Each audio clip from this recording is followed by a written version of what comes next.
Federal de 1988 determina em seu artigo 5º que todos somos iguais perante a lei. Em seu inciso 37, podemos encontrar o princípio do juiz natural, que garante a todos os cidadãos um julgamento justo de forma independente e imparcial, ou seja, trata-se, portanto, de um juiz encarregado na forma da lei para o julgamento de determinada lite, o que impede o abuso de poder. Como consequência também, não existe nem a escolha e nem a exclusão do magistrado de determinado juízes convocados. O juiz da causa, ele deve ser estabelecido de acordo com normas pré-estabelecidas, e ninguém pode receber uma sentença que não seja dada por um juiz legal e parcial. Este juiz, ele deve ser escolhido antes e não constituído para julgar dado fato específico. Vale salientar que o juiz deve ser imparcial e não pode instituir um tribunal de exceção, ou seja, com regras diferentes. Outro ponto relevante, importante, é que essa convocação, ela acontece por meio de aprovação em concursos públicos, né? E por fim, tem a questão das listas, em que a votação e alguns advogados podem ser instituídos. A questão dos juízes leigos também se aceita, porque as sentenças, elas são supervisionadas por um juiz togado investido no cargo. O STJ entende que a substituição de um desembargador afastado de suas funções por um juiz convocado não incorre em violação, desde que dentro dos parâmetros legais e com observância das disposições estabelecidas pela Constituição Federal, além de ser autorizada pela Justiça Federal pela Lei 9.788. A convocação do magistrado de primeiro grau para fazer a substituição, quando acontece, se dá por interesse objetivo da jurisdição, ou seja, o objetivo da medida é trazer mais celeridade à prestação jurisdicional. O Supremo Tribunal de Justiça, o STJ, ele entende que não há ofensa ao juiz natural, nem cerceamento de defesa quando ocorre a alteração do órgão julgador.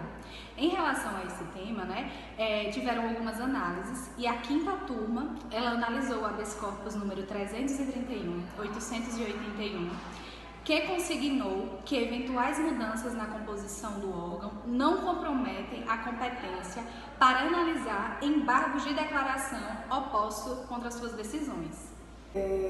Na medida da composição, os embargos de declaração devem ser apreciados pelo órgão julgador da decisão embargada, independentemente da alteração de sua composição, o que não oferece o princípio juiz natural e excepciona o princípio da identidade física do juiz. Quem afirma isso é o relator ministro Félix Fage. O princípio do juiz natural em um mundo em transformação significa que, em suma, vivemos novos tempos em que tudo vem se transformando drasticamente para o bem e para o mal. A interpretação do direito deve adequar-se, não há mais espaço para mais quase rituais litúrgicos, discussões intermináveis, discursos lindos que não levam a nada. Nessa nova realidade, os tribunais devem se adaptar, até porque, se não o fizerem, serão simplesmente ignorados pela sociedade, que elegerá desta forma uma outra forma de resolver as soluções de conflitos, dispensando juízes, promotores e advogados. Isso não pode ocorrer, né? Mas como se coloca o princípio do juiz natural neste contexto? Ele deve ser resguardado. Mutirões carcerários. Os mutirões carcerários, eles começaram a ser realizados pelo CNJ. O CNJ é o Conselho Nacional de Justiça. Ele começou a ser realizado no ano de 2008. Ele foi criado para garantir e promover os direitos fundamentais na área prisional. No ano de 2014, os juízes eles visavam da seguinte forma: eles analisavam as situações das pessoas lá dentro da penitenciária e via que realmente era necessário ter esse mutirão. Por conta desses mutirões, as pessoas que estavam em processos irregulares começaram a ser analisados com objeção e teve o cumprimento das leis de execução penal.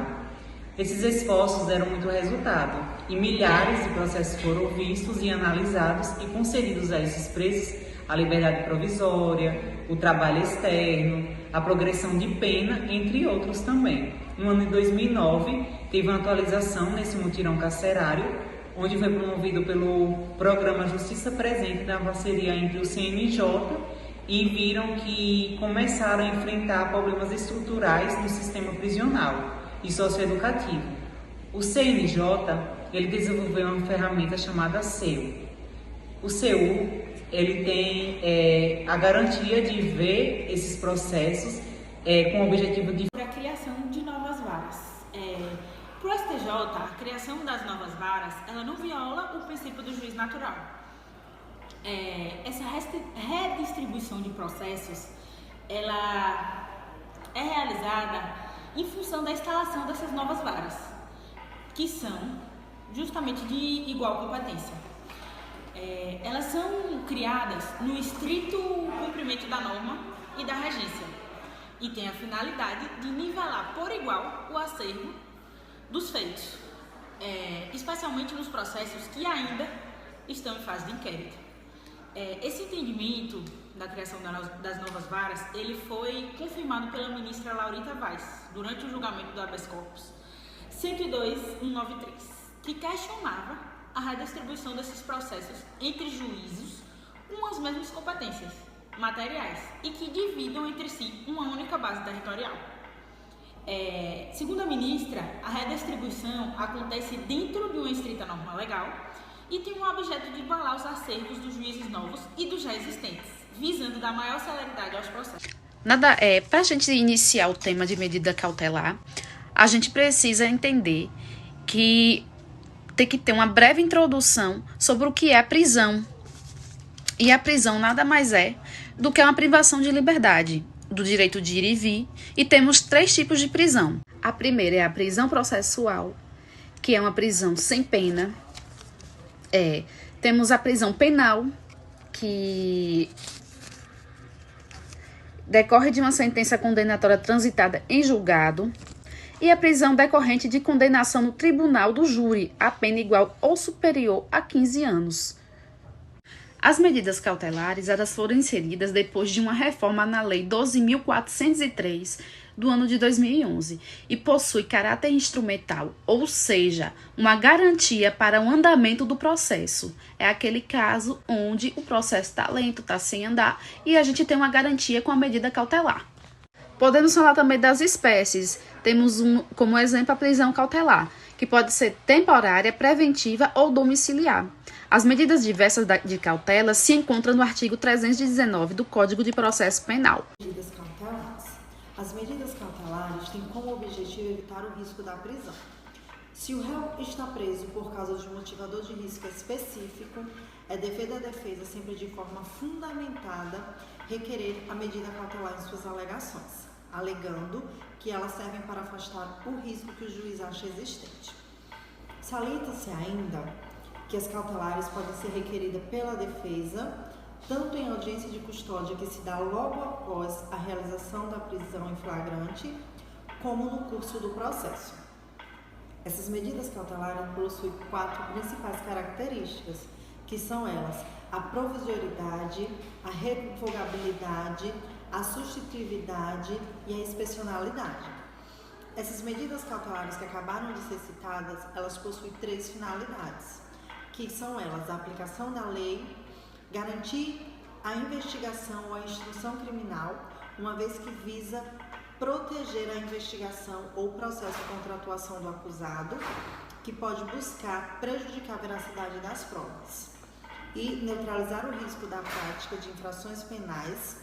Tal requisito é chamado para ordem pública, onde se busca evitar a reiteração criminosa, a provável continuação da prática deletiva justifica a decretação da medida cautelar diante do acusado, quando demonstrada de forma correta.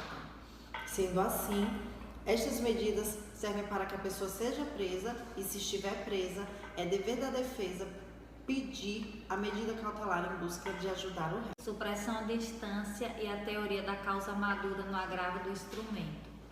Como dita, a profundidade do efeito devolutivo e a teoria da causa madura excepciona o duplo grau de jurisdição e, consequentemente, afasta a alegação da supressão da instância.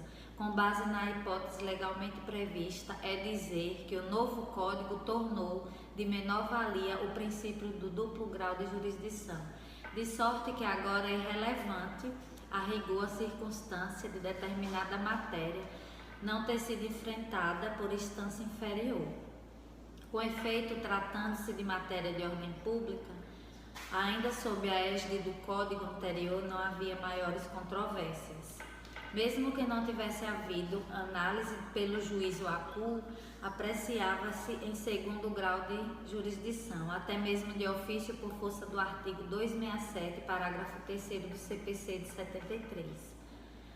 E agora, no novo Código 2015, o CPC do artigo 485, parágrafo 3º, em homenagem ao efeito translativo dos recursos, a inquisitoriedade recursal, bem como os princípios da economia processual.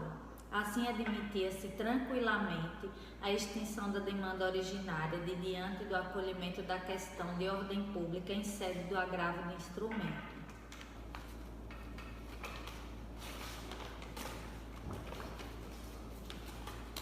Deve-se ter em mente que o novo Código de Processo Civil alargou as hipóteses de julgamento com base na teoria da causa madura.